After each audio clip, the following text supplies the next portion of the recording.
You're listening to Life Repair Recovery Talk Radio with Rick Thompson, only on LA Talk Radio. Good evening. Welcome to the show. I'm Rick Thompson. This evening's topic is relapse, and we're going to segue into some other matters as well. So come on into the living room and sit down. In the studio with me tonight are Umrah, Juan, and Larry. How you doing, Rick? Hey. I'm doing fine. How you doing, Juan? Hey. Hi. Hey. I've only relapsed once. I didn't have a whole heck of a lot of time. I think I was in Akron, Ohio at this Interval Brotherhood Home Treatment Center, and I was about a quarter serious, but I was broken on my ass. I needed a place to live for 3 months during the winter, so I went.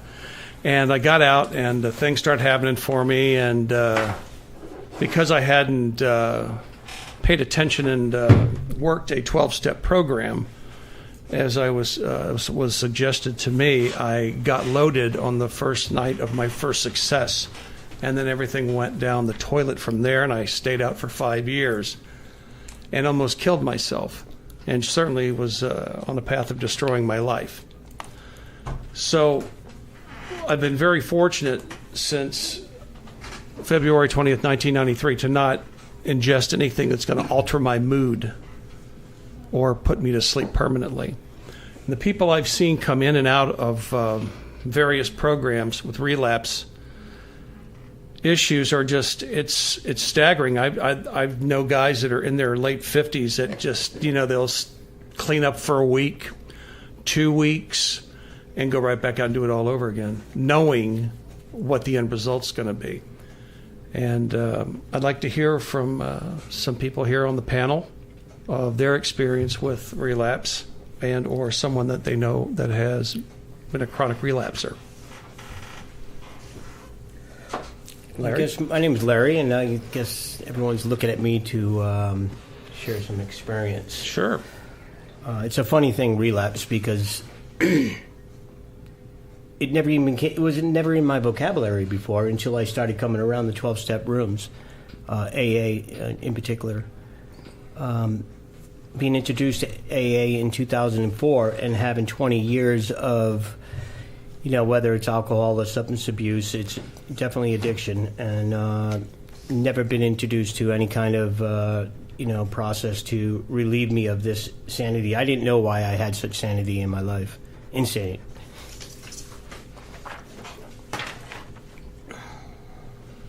So what do you think, what was your opinion when you would watch people come in and out of meetings and they would keep getting a 24-hour chip? Well, what's funny is because, I never believed anybody in an AA meeting. They would sit at the podium and they would talk about being sober for 20 years and not introducing anything into their body whatsoever for 20 years. And I just thought they were they don't mean carrying on in a crazy way, but they're still drinking or maybe using a little bit. Mm-hmm. I never believed anyone, right. know. So I couldn't grasp the program whatsoever when I was thinking like that. I had to be beat down to the bitter end, to maybe next to death, and have nothing in my life and no other avenues to go down before I just completely surrendered and went through the 12-step process and became a grateful recovering alcoholic at that point. Got it. So my view of someone that's coming in and out of the rooms up to the point where they do the 12 steps and find out something about themselves and find out who their authentic self is they're just having a good time, and whatever it takes, it's their journey, and right. It's sad. It's sad to watch. I went through it. Now, someone that has done the work, the 12 steps, that has relapsed, that's outside the rooms or on the fringes and stuff, I feel sad. I feel sad, and I feel concerned, and because they know.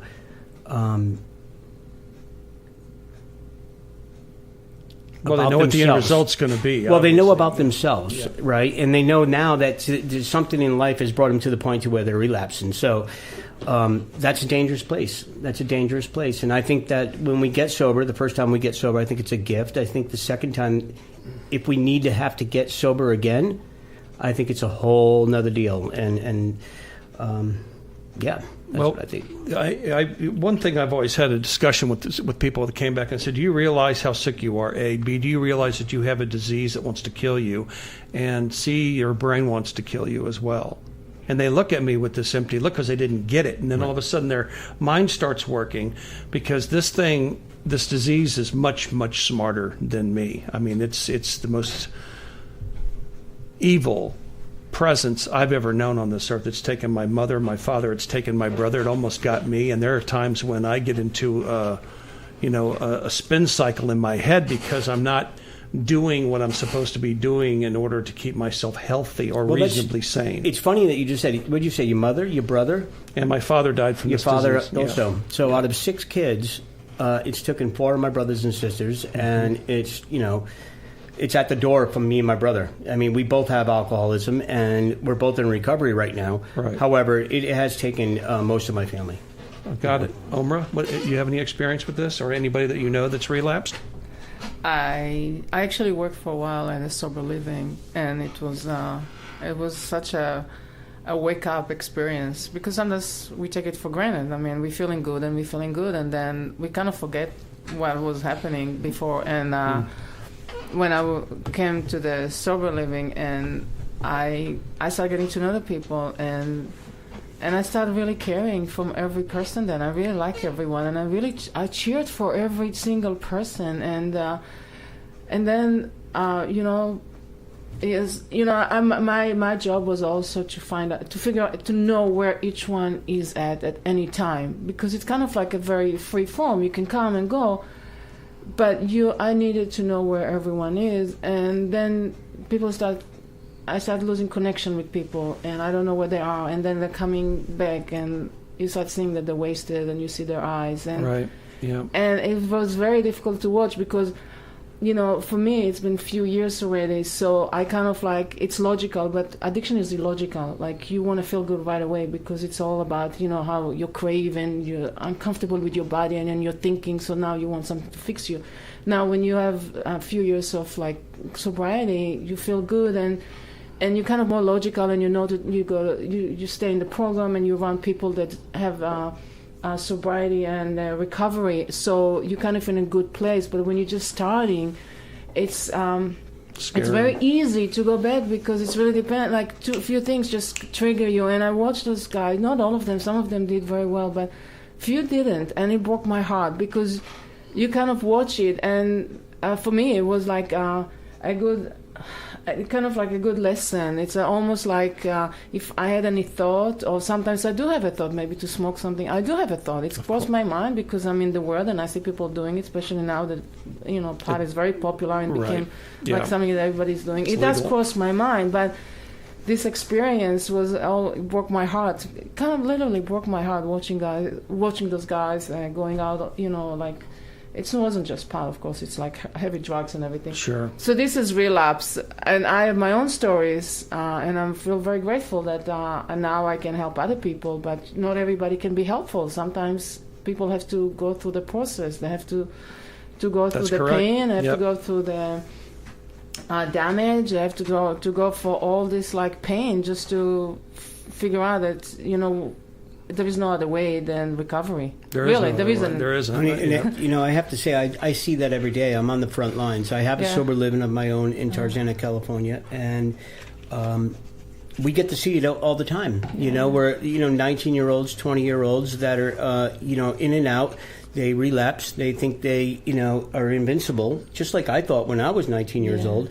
The parents, I got to talk to the parents every single day. The worry,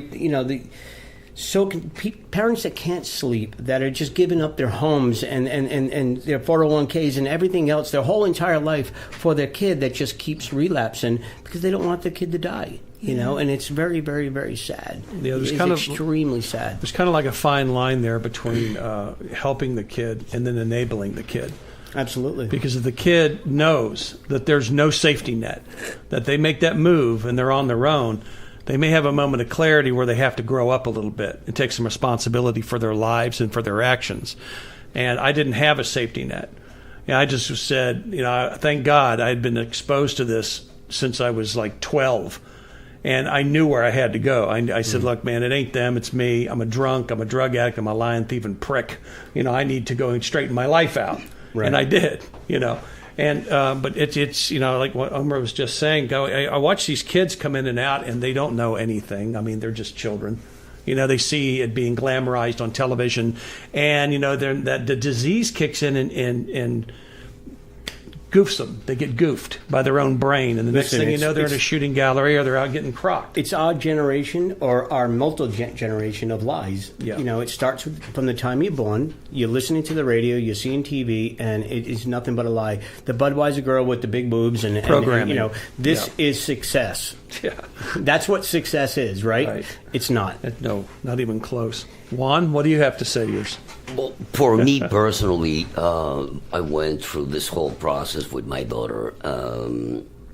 I was exposed to AA, 7 years ago. I drank heavily, but never had, serious problems. My daughter has been clean for 5 years. And my ex-wife and I went through the whole process, the relapses and, the emergency room visits and rehabs and detoxes until I did it myself. So I have experienced that with my daughter and with myself. So it's a vicious cycle.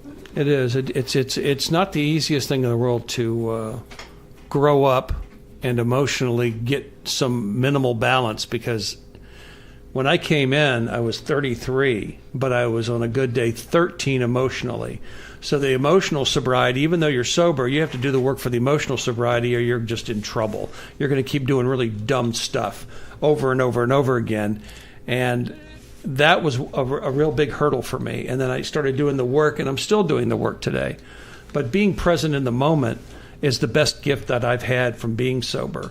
And it took me 18 years to get present in the moment where I didn't have to pull my mind back from wherever the hell it was going and then come back into the moment and pay attention and be able to absorb what was being said to me in a meeting or between a discussion. And that's a problem with alcoholism and addiction. It's an interesting topic, to say the least. Now, I was doing some reading, and I've also talked to Larry, and Larry was explaining to me that there's a new, what would you call it, an implant or? Well, it's not new. It's been around for a while. It's naloxone, and they've come up with a pellet implant that is. I'm just now learning about it myself, and I have an opportunity to sign a marketing contract with a surgeon to start marketing this implant, that it will curb the cravings for alcohol up to 9 months, and it's an opiate blocker at the same time. Right. That one works for 3 months. Now, if you're looking at Johnny's mom that's back in Ohio, and she has her son out here in Los Angeles, California, in a treatment center trying to get him sober, and he wants to stay in California, but he keeps relapsing on opiates, you say, hey, there's a pellet, there's a surgeon that will install a pellet in your son's underneath his belly button. He will not be able to OD for 3 months. In that 3 months, if Johnny's willing to actually open up and open his mind and maybe be willing to do some work around here, maybe he'll catch some sobriety, Right. She can sleep at night for the next 3 months, And so even if the kid's shooting dope, he can't get high. He cannot get high. It's an opiate blocker. Okay. It blocks the opiate. Okay. So there's no way he can get high, so he gets frustrated after the first couple of times. He won't try it again. He can still use methamphetamines. He can still drink. He can still use other stimulants, but opiates he will not be able to use. Okay, he'll get no effect from it. I just find that, this is the way I think. That all the outside stuff, like when people want to lose weight and they staple their stomachs and all those things. And no offense, maybe this is a nice thing, but I think it's all in the mind in a way, people staple the stomach and then they lose 120 pounds and then they gain 200 pounds because it's a life habit and desire. Absolutely. And the people you're around. So it's not just changing one thing or it's changing everything. It's changing your environment. It's changing your lifestyle. It's changing the people you associate with. So recovery recovery is a long term. There is no miracle. I see everybody like want to recover, and they said, well, the first day that like they in recovery, they said, now I have to get a job, now I have to do this, now I have to do this. You see it, right? Of course. And so recovery is a long process. It's not like, oh, I'm just going to remove this substance and I'm going to be perfect. No, your mind, the way you think, the way you operate, it's the same mind that created the disease. It's the same mind, and now you have to bring new ideas into And you have to also deal with the underlying issues, which got you to that point anyway. Because if you don't do that, you're going to keep trying to filter out the pain from those issues. Well, what does the big book say? A personality change sufficient enough to deter us from drinking again, right? Now, how did we come about that personality change? A spiritual solution based in the 12 steps? Well, yeah, that's what happened for me. Anyway, I worked the 12 steps of a recovery program, and I got sober, and I started changing to the person I was supposed to become. Absolutely. And it's a miracle, but it's a lot of work. This has got to be the number one thing in your life, or it's not going to happen. Period. But what I believe is this palate or whatever that is a different modality. Mm-hmm. I mean, currently there are drugs that are either injected or whatever, and I've used. There is one for alcohol, right? Right.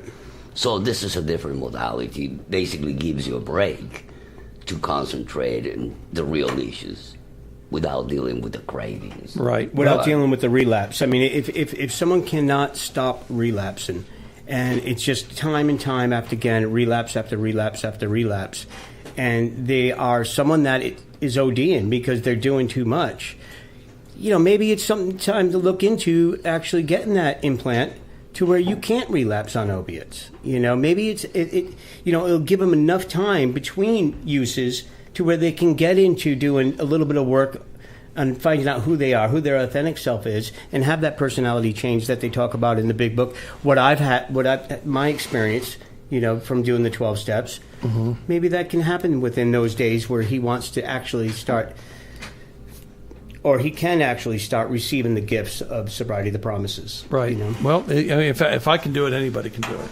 Absolutely. So this is not a specialized club for special people, because there are no special people.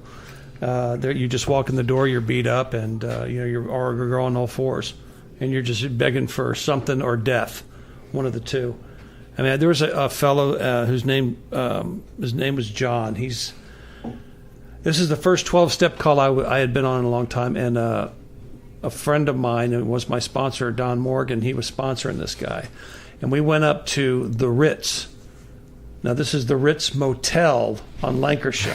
Okay, let me specify what. And if you can imagine your worst-case scenario in a motel. Can you send a picture of the Ritz Hotel? Oh, my God. It was across the radio waves? It was like, wow, man, you've got to be joking me. And this poor guy would walk in, and this is like a classic scene out of a painting. I swear to God. Opens the door. The guy's sitting on the edge of the bed. There are empty plastic bottles of the cheapest vodka on the earth. I'm talking like there's got to be 15 of them. And then he's got a half-filled one on in the bathroom in front of the mirror where he's been looking at himself while he's drinking. And this poor guy is just. And we brought him. He was at the villa. Remember John? I remember who you're talking about. Right, yeah. I think I know who you're talking about. And he ended up drinking himself to death. Is that right? Yeah, he's gone, man. Oh, that's right. Absolutely, right. Yes. Yeah. And he got I don't know how he was getting money, but somehow he got $30,000, went through 20 of it on the tables, and then just, walked into another rich-type motel scenario, and he was gone, man. And he was a nice guy. He was. And he was a real sweet guy. He gave his services to one of these counties in America, and I don't want to say which county, but he gave his life to that as a police officer. I didn't know he was a police officer. He protected and served the community as a whole. Wow, I didn't know he was a cop, really. Yeah. Retired and alcoholic, and you're right. He did pass away just a couple of months ago. Yeah, and Don was very broken up over that. Yeah, I liked that guy. I mean, he was a good guy. Yeah. And you hate to see that kind of thing. Yeah. It's happening every day. I mean, just in our community alone, you hear about it every single day. Someone's passing. I mean, it's just the nature of it, and it's an epidemic out there right now. It's not, Hang on just a second. I think we got a phone call coming in. You're on Life Repair. Welcome to the show. Hey, good evening. How are you? I'm doing well. Is this my friend John? Not the John that died, no. No.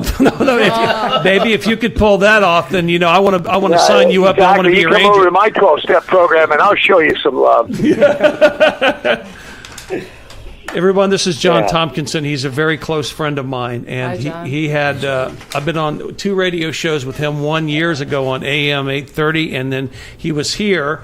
And then he got a little ill, and he couldn't do it for right now. And so I decided to go ahead and take the show and go in another direction. So here we are. So, John, what do you think about all of this? Well, I think I've been listening to the show, and I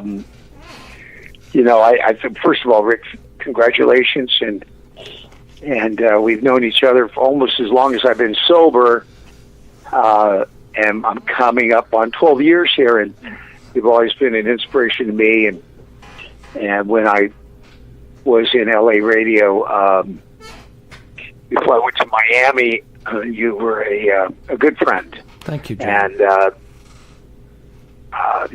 we need backstops in recovery. We need somebody to give us a good speedball, the right kind of speedball. Yes. And we need to stand in the batter's box and swing, and you were a backstop, and you were a good one, and I appreciate it. You need to know that, and we have been friends for a long, long time, and good ones at that.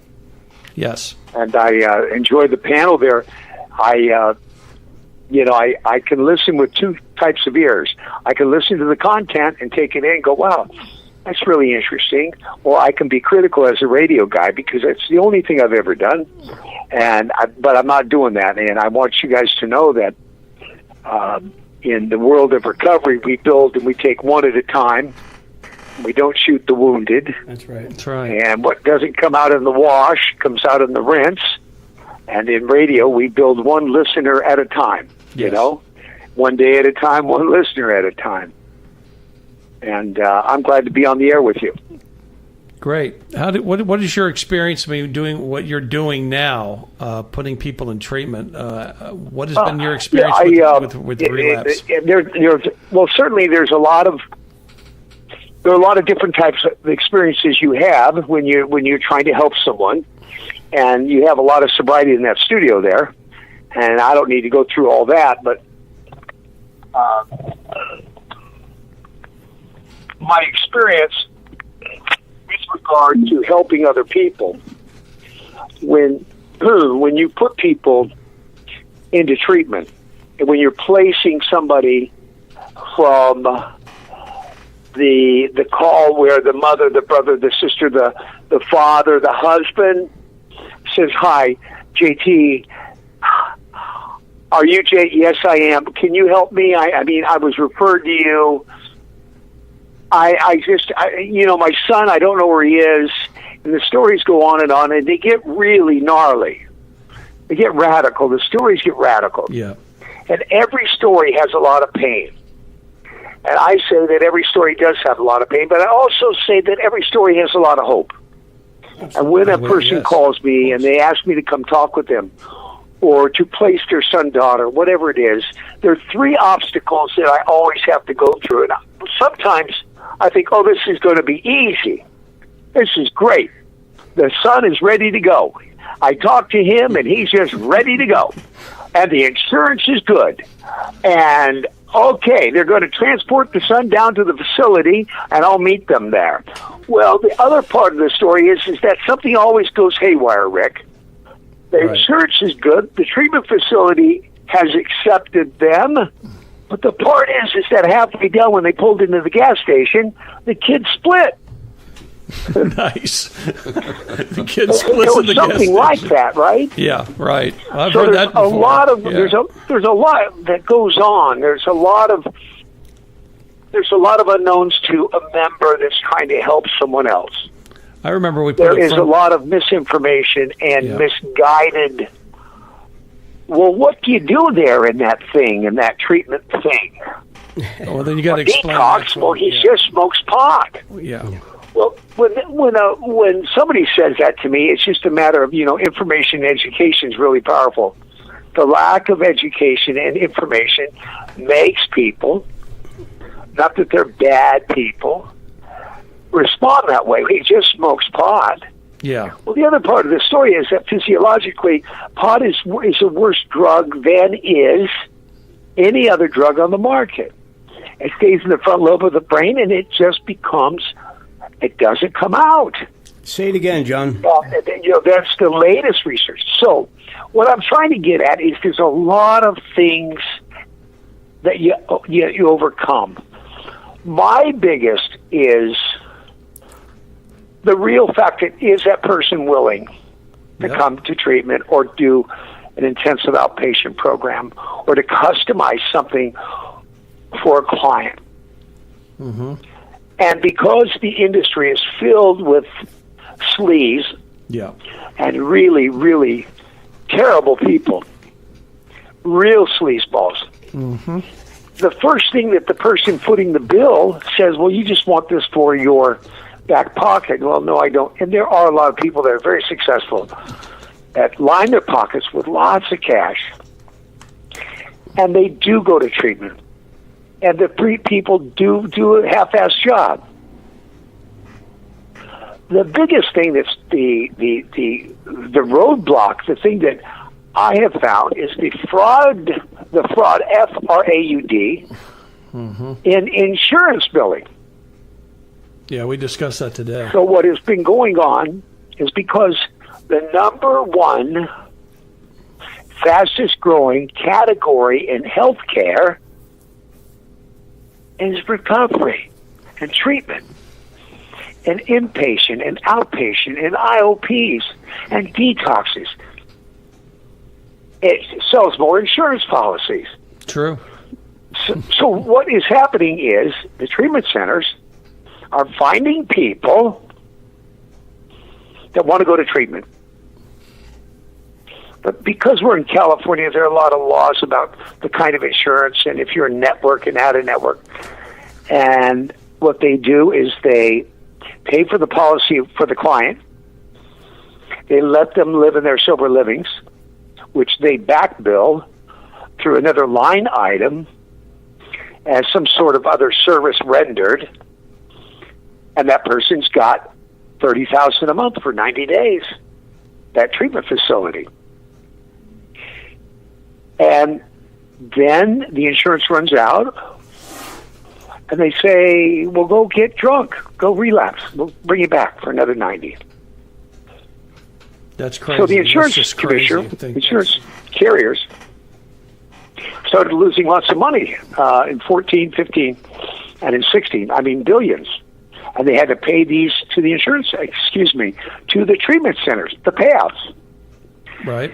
And they were finding that the relapse and their policy count was dwindling, not increasing. In other words, the person, for instance, Rick, if I put you in treatment in January of this year, you would have already relapsed and I would put you in another treatment center or renewed the one that you were at. Mm-hmm. After 90 days, if you in fact have sobriety, you're good to go. They're going to let you go. I mean, there's no more coverage. But if you relapse, you're cool. It just starts the whole game over again. Well, JT, there are many treatment centers in Southern California. Go ahead, Larry. In Northern and Central California that have kind of ruined it for a lot of people. JT, can I interrupt you for 1 second? Sure, go ahead. I'm sorry. So, JT, let me ask you something. If we know that, in Medicare, in any other type of health care in the United States or the world abroad, there's going to be fraud. I mean, it's not just in the treatment community. Let me finish. JT, let me finish. Agree with you more. Okay, so if we know that, okay, we cannot sit there and talk about the recovery community, not the recovery community, because treatment is different from recovery. So let's talk about the treatment community. If we're talking bad about the treatment community as a whole, because there are some people doing exactly what you said they're doing, if we're talking bad about them and just only focusing on that, what's happening to the good that's going on in the treatment community? Because there is a lot of good going on. And people have given their lives, their heart, their soul to helping other individuals in this treatment community. Okay, not everyone does a great, fantastic, grade A job. No, but they're doing it. They're doing it when other people aren't doing it. And let me tell you something. This work that I do and that you do, and you know as well as I do, JT, it's one of the most difficult things you can do, and it's one of the most rewarding things you can do, for me anyways. Amen to that. You know, but I don't want it, so I don't want to put this black cloud over the treatment community and make it look like, you know, this industry is so dirty and fucked up and everyone's scandalous. No. I don't want to do that. What I was giving you, and I'm not backing down on what I'm saying, what I was telling you was it's sort of like the Wild Wild West. It is. There are a lot of professionals in the industry, which I am a professional, and there are a lot of people that aren't professional. And there are worms in every wood pile. I agree with you. Absolutely. But not all wood is dirty.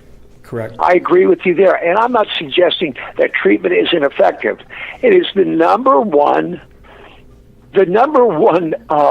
treatment that people can get to be relieved of the compulsion to drink and use dope.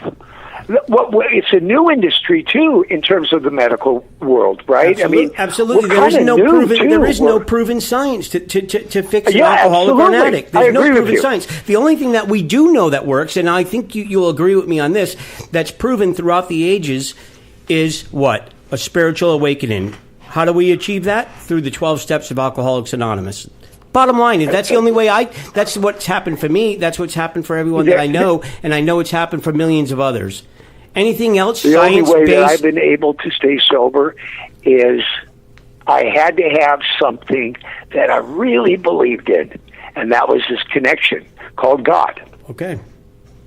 I mean, I agree with you. Amen. Yep. Yeah, but amen you to can't that. do it alone without the community, without the people. You can't stay at home all the time and just say I have God, and you get crazy. You need the people. It's a community. It's a combination of we need a spiritual awakening, but some people just I need in to the lean beginning. into you. Absolutely, we need people. If you are alone, you can't do it alone. You can't sit home by yourself, isolate yourself, and recover. That's not recovery because you're going to get crazy. Human beings are not meant to be isolated. No. We need people. And the fact that we go to a meeting, we meet people, we connected it, and we still have friends, and we have things to do, and we're busy, so we have good support system. That's the recovery. And then, of course, you sit and you sit with a sponsor, or you sit and you work the step with the sponsor, and that's better recovery. But it's built one on the other. You can't do one and you can't do the other. It's a package deal. Exactly. You got to have the community. Absolutely. You have to have the fellowship. If you don't have the, you got to have people in your life. If you don't have people, you're gonna die. We love to isolate. I mean, that's the first thing on our list. Let's just go in there and just lock the door and let's get loaded and not answer the phone. Or bathe, or whatever, which is not pretty. But that's all behavior. That's what got us where we are. Exactly. So Absolutely. in order to change it, we need to do the contrary action for the most part, because everything else we do it's the disaster. But then when we go to recovery, it's funny you say contrary action, because now we're talking about recovery. We're not talking about treatment, right? So if we're talking about recovery, contrary action, I know it to be like a light switch. Yeah. When I'm going into a dark place. When I take contrary action, what is the uncomfortable way, that's like a light switch. It switches me right back on. It's when I go to my comfort zone where I start feeling more uncomfortable. Do you follow what I'm saying? Do you follow what I'm saying? Because it's most common for me to go to that dark place and isolate. That's where I'm most comfortable. Sure. Right? It's where I'm when I have to go to the meeting and meet you, and where I'm uncomfortable. I don't want to do that because I'm social anxiety or whatever it may be. That's where the gifts come from, and that's where we end up happier. The result is happiness. I think this is where the beginning is so difficult, because when in the beginning, you come to a meeting or you come to meet other people, and we don't have social skills, because most of the time we spend by ourselves. And if we've been with people, we've been high or drunk or whatever, we have been under the influence. So now you're being dropped into like people, and you need to learn how to communicate with people. It's very, very difficult in the beginning, and then you get better and better because everything you do and practice, you get better at. True. In the beginning, recovery is very difficult. That's why a lot of people in the beginning don't have a hard time staying in, because it's very, very uncomfortable. Even talking to people, it's uncomfortable. That's true. You have to get into the middle of the pack, and you have to go out, like after, if you're whatever meetings you're going to, you have to go out afterwards and spend time with people. Because you can't be alone. I often sit there and I got sober in a 12-step program as well. So I'm singing off the same page you guys are. And sometimes you're right about separating recovery from treatment. Yeah. And sometimes and I'll be very honest with you, sometimes I mix them up. I thread them together sometimes, and so thanks for bringing that up to me. And I do appreciate it because, I'm just like you. We all make mistakes, and it's really important for people to understand the difference between recovery, and treatment. And I had when I was in Miami, I met a girl who was a psychologist, and she was on my show a couple of times, and we hadn't seen each other in a long time. Anyway, we became boyfriend and girlfriend over a 3-year period. A wonderful girl, Tracy Meinhardt. And she said to me, I was saying, well, Trace, why is this? And why psychologically can't they do that? And binka-da-da-dee-dee. And she said, Johnny, treatment is like this. Treatment is like your car breaking down on the freeway and AAA's tow truck hooking you up and taking you off so you don't get killed. That's good. Then you have now, to where go did to you the get your mechanic. PhD? Yeah. That's pretty good. The point is that we don't, the treatment piece and the opiate blockers and the Suboxone and the next, I believe in all that. I believe in throwing everything you got at something, so freaking big. Yeah, absolutely. It will kill you, and the push-ups outside the door, and all those, what are they? Not euphemisms, they're... Allergies. All those things are true. Cliches. But I think to myself when I'm in a meeting, and the newcomer stands or raises his hand and says, I'm Freddie, I've got 21 days. I'm wondering how Freddie's going to stay sober when we shut the lights out in the room. Yep. That's the guy I worry about. Yeah, and I know, absolutely. Rick, we've had that conversation before. But that's where it comes I to the worry point. about that guy. How the heck was I so given to get sober? And that maybe unwind this golf ball that was so wound up.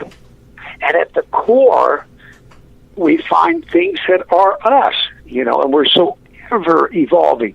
So when you guys talk about we can't do it alone, I agree. When you get lonely, go do something that you would not normally do. Go to a meeting. You just go to the club. Sit there. Meet people. But don't isolate, because I'm just like you guys and gal. I go deep into that lonely, self-loathing, depression. desolate place. Yeah. I'm in the junkyard. Yeah. Yeah, it's ugly. And I don't know why.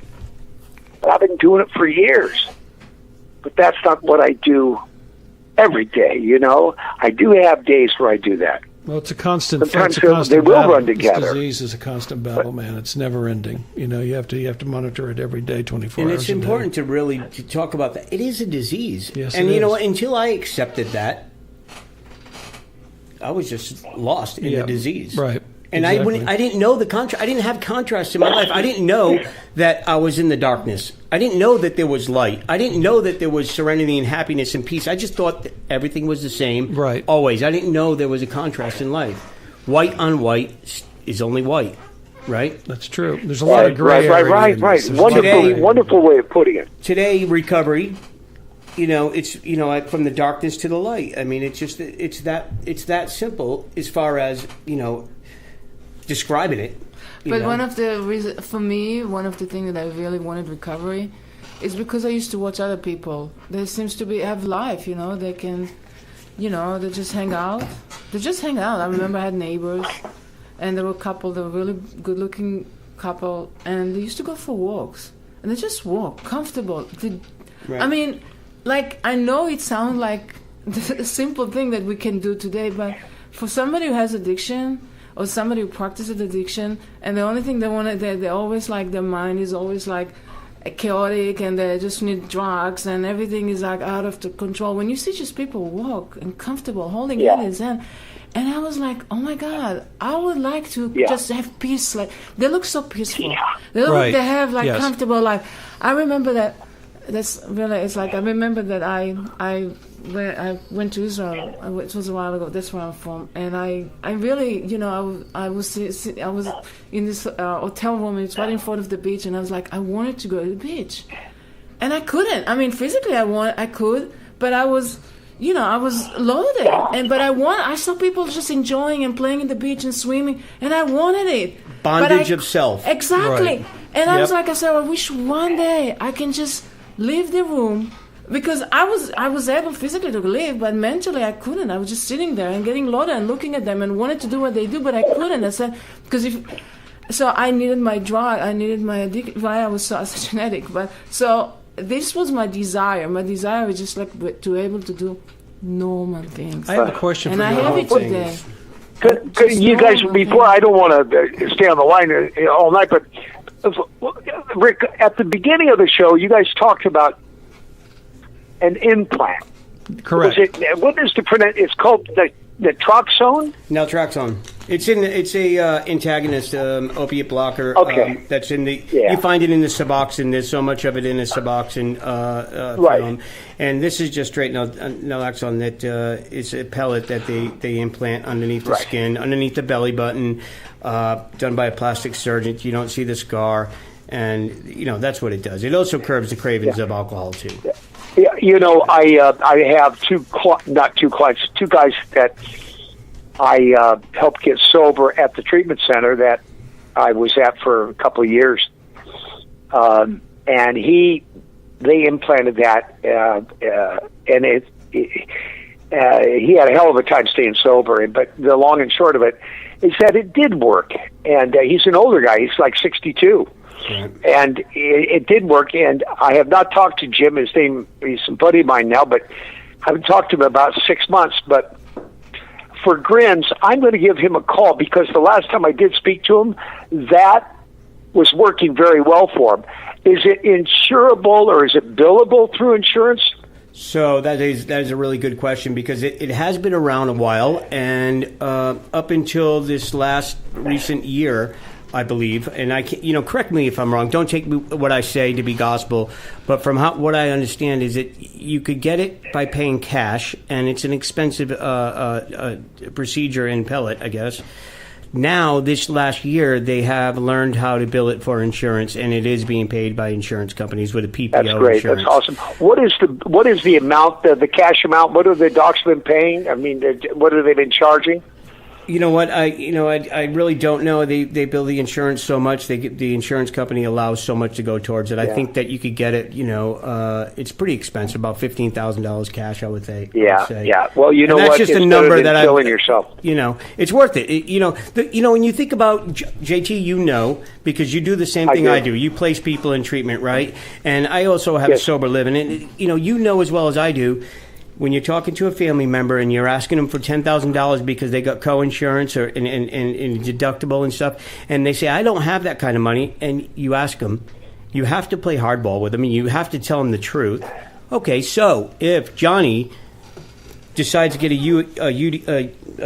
driving under the influence, what is that going to cost you in lawyer's fee to bail him out and so on and so forth? And then what if something, if you have to pay the last rites, how much is that going to cost you? Maybe you pay this money, we get them sober. And you know what, JT, you're right. They're going to, 99% of the time, they're going to relapse, not once, not twice, maybe 3 times, however many times it takes. As long as they're trying to get sober, I'm holding the hand and walking in that direction. If they're not going in that direction, I'm not holding their hands. I love what you say, because I believe in the very same thing. I believe we don't shoot our wounded. Absolutely.